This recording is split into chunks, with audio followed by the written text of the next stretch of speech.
Jerry Springer meets orange as the new black up. First, this cheater wasn't just crafting fantasy worlds on her laptop. Would I be the a-hole if I told my male, 46 kids, male, 16, female 18, their recently deceased mother, female, 44, cheated on me? This wound's still a bit fresh a month ago. My wife of 22 years tragically died in a car crash. Cynthia was one of those drivers that loved to stare into her phone, and unfortunately this bad habit caught up with her in the last week of January. I was pretty devastated when the police showed up at my door and told me she had a fatal accident, and I wanted to honour her somehow. At the time of the accident, I had no idea she was having an affair the last 4 or 5 months. I did notice she was pulling away and our intimacy decreased, but it thought this was just something that happened to couples after 20 years. So I didn't pay much mind to it, but at least from what she told me, Cynthia started to get into writing. She was constantly on her laptop, typing away at all hours. She told me she was working on a fantasy book, hopefully the first of his series. When I asked more, she said it was about a fantasy world where her super advanced human race appears and interacts with orcs and elves and magic with laser guns and high tech. It sounded very cool, and Cynthia promised as soon as she had the first draft she liked, she would let me read it. I decided to honour her by getting the draft of her book and hiring a writer to clean it up and publish it with a novelty press. I got on her laptop and no book, no sign at all. I opened her Chrome, thinking she might have written it in Google Drive, and saw a bunch of pinned tabs. One was a Facebook Messenger tab with a ton of her messages with a man John. I have no idea who JN is. Never met him, but they talked about meeting up, exchanged photos. Everything the last messenger John sent her was 2 days before Cynthia's accident. The two saying they loved each other and him saying he was going on a business trip to Germany. The messages between Cynthia and John have shown they met up at the house more than once, so I already had the locks changed. Not sure if John is back yet, and frankly don't care if he is. I was thoroughly devastated. She did have a Google Drive tab, but in her drive wasn't a book about elves versus Vulcans, but a shared document with John. The document was a plan her and John drafted on how to divorce me, turn the kids against me, and take our home. And as much money as possible. One thing she noted was she had been taking money, a few hundred a month, and putting it in a separate account. I got the bank thing sorted out and the money in the kids' college account.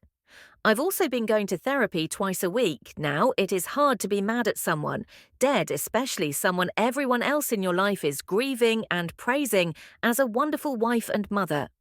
I've asked my therapist if I should tell my kids about what Cynthia has done and what she was planning to do. My therapist cautioned me about this. He said they just lost their mother, and being told this was condemning her memory, DeMario memoir, maybe now was not the time. But I think eventually it would be a time for my kids to know. Most comments advised against telling the kids. Right now, looks like Cynthia wasn't just writing fantasy in her spare time, she was living it. Elves, orcs, and laser guns got nothing on the drama she cooked up. I mean, planning a divorce with the side of betrayal while drafting a novel. Hey, at least she was dedicated to her craft. Right, but seriously, finding out your spouse was plotting against you is a real plot twist of its own. Therapy twice a week. Sounds like a good start up, and asked for the kids maybe hold off on the mum was actually a super villain reveal. For now, let them remember her as the talented writer she wanted to be. Just made me leave out the part where she turned into a real-life antagonist update post. 5 days later, some things have happened since last time. To answer some questions, I've gone to and got control of Cynthia's account and transferred the money into a savings account for the kids. Also, my kids already suspected. Tuesday night, my eldest, Michelle, said her and my son Jason had something to say to me. They sat me down in the living room. Michelle said, "We think Mum was cheating on you." They both said they weren't sure, but it was eating them up, seeing me in extreme grief the past month. and they thought I should hear what they suspected. They brought up how Cynthia was always away, and when she was at home, she would say strange observations about me. Stuff like, "Isn't it weird? Your dad's working late this week." This is one of those seeds Cynthia mentioned in her document that she wanted to plant in the kids. Michelle said her suspicions went high the week before the accident, when she got home from school and saw a strange jacket on the coat hook by the front door. It wasn't any jacket Jason or I had, so she was very suspicious about it. I told both my kids that I didn't tell them, but I found evidence on their mum's computer. When I was looking for the book she said she was writing. Michelle wanted to see the evidence, but Jason said he doesn't want to think or talk about Mum. For a while, I shared the info with Michelle after she insisted she already suspected her mum and was ready for it. It feels good to now have someone close that can talk to me about this. Beyond therapist yesterday afternoon, I was home alone when I heard someone jiggling the back door's knob. I went to the door and saw a man I've never saw before trying to use a key on the lock. I told him to step back from the door and he almost jumped. I opened the door crack and asked him who he was and what he was doing. In my backyard, it was John Cynthia's affair partner. He told me that he worked with my wife and he just got back from a trip and saw Cynthia died on social media. And him and Cynthia were starting a business. They had a business bank account with his investment money in the business. And he was wondering if I could help him get the business funds transferred over. I looked him straight in the eye and said I was at the bank, and Cynthia didn't have an extra business account, and I had no idea what he was talking about. John also said that he wanted to check my wife's things for any sensitive business documents. I said he was a stranger and wasn't welcome in my home. Especially since he tried to enter without permission, John looked defeated, but did suggest he would consult the lawyer about his sensitive business documents and business funds. One reaction from the community: the EIC audacity of Sin's affair partner to come begging for money for the man whose wife he cheated with. He sounds shady and selfish. AF, this is the last thing Opie and his kids need while they're grieving. A very complex and difficult death in circumstances. I hope OP invests in some cameras in case John comes back. Look who decided to crash the party. John, the sketchy business partner with the morals of a dumpster fire. Seriously, the nerve of this guy coming around asking for business funds.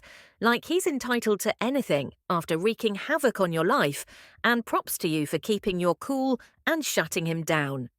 Sorry, buddy, no extra business accounts here, just a whole lot of grief and disbelief. Classic, but seriously, investing in some security cameras might not be a bad idea after all. You never know when Mr. Shady might try to pull another stunt like that. Stay vigilant, Op. And keep that back door locked tighter than Fort Knox. As for John, well, karma's got a way of dealing with guys like him. Let's just hope it's sooner. Rather than later, you've raised some great kids who are looking out for their father. It just sucks how they put 2 and 2 together, and the math checked out to be that their mum was a gigantic cheater. What do you make of this? Meanwhile, up next, I tail straight out of the prison yard. My coworker's wife cheated on him with me, and I unknowingly told him all about it. This all happened about 6 years ago. I, 26 male, was working as a correctional officer. I worked the evening shift from 2 o'clock to 10. PM me and a friend from work, let's call him Ed, decided to work overtime at a different prison for a week because him and his wife had just had their second child and he needed the money. So being a good friend and extremely bored, I decided to tag along after work one night. Me and Ed get all the paperwork done and we set off to go stay in a hotel that the prison paid to put us up in. What they didn't tell us was that we had to share a room. So me and Ed get to talking about life and things. We get to the topic of my sex life, and at the time was just a few girls here and there, nothing special.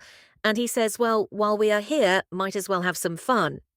I didn't think much of it and went to bed because we had a long week ahead of us. We had to work around 15 hours the next day after work. The next day, I met up with Ed to head back to the hotel, and he tells me that a couple of girls want to go grab dinner and a drink. I'm all for the four of us going out and letting off some steam after work. Well, one thing to another, and all of us are back at the hotel room drinking, and it takes one of the girls to bed. Let's call her Jane. While they are going at it, I'm making moves on the other. Let's call her Samantha. While Ed and Jane are going at it, me and Samantha are losing clothes and made it to the bed.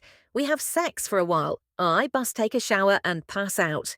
We did this every night for a week, until me and Ed had to head back home and start back at our unit. On our first day back, one of my co-workers, let's call him Nick, asked how the overtime went because he was thinking of going next. That's when Ed chimed in and told the story of the girls we met. Nick looked at me and started asking questions about the girl, what she was like and other things. Then he paused and asked if she had a tattoo on her leg. I was shocked at this question before, or I had time to answer. He asked if her name was Samantha. I finally stam out. Yeah, he just took a deep breath and said, "That's my wife. We got married last month, so we were doing overtime to help our finances get back on track." I was stunned and said sorry.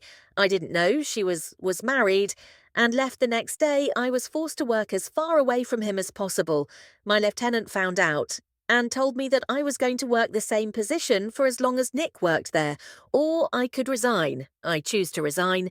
I never found out what happened after everyone stopped talking to me, so I can guess if you'd like an update, let me know, and I will get in touch with Ed to get the rest of the story. Thanks for reading now. Some thoughts from the community.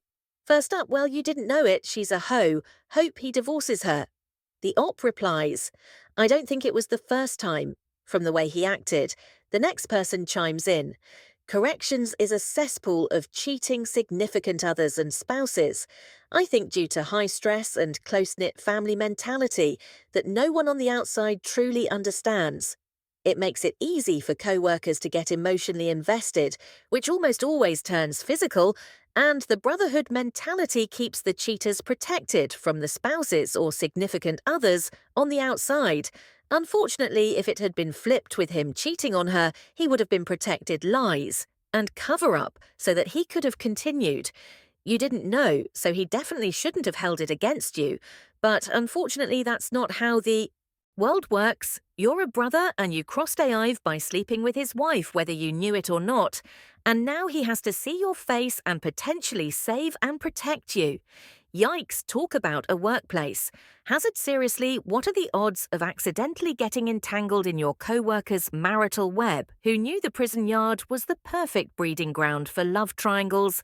And let's give a round of applause to Ed for his stellar matchmaking skills. Nothing like a bit of extramarital activity to spice up an overtime gig. And poor Nick just innocently asking about the overtime hustle and getting hit with the news that his marriage is serving as a punchline in the world's darkest joke. Let this story serve as a cautionary tale for anyone thinking about mixing business with pleasure, or at least checking for wedding rings before hitting the hotel room. After all, nothing says team building like destroying someone's marriage update. I got in contact with Ed, and some of the guys we worked with lace your boots. This update is wild. Ed and his wife had a little rough patch, but we are doing great. Kids are healthy and wife is happy.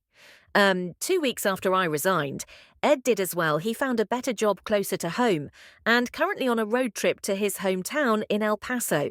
After the week-long affair, Jane had a miscarriage, got scared, and called Ed's wife. They talked it out, and everything seemed fine until a month later she was caught on camera doing drugs and getting double-teamed by some prisoners in their cells.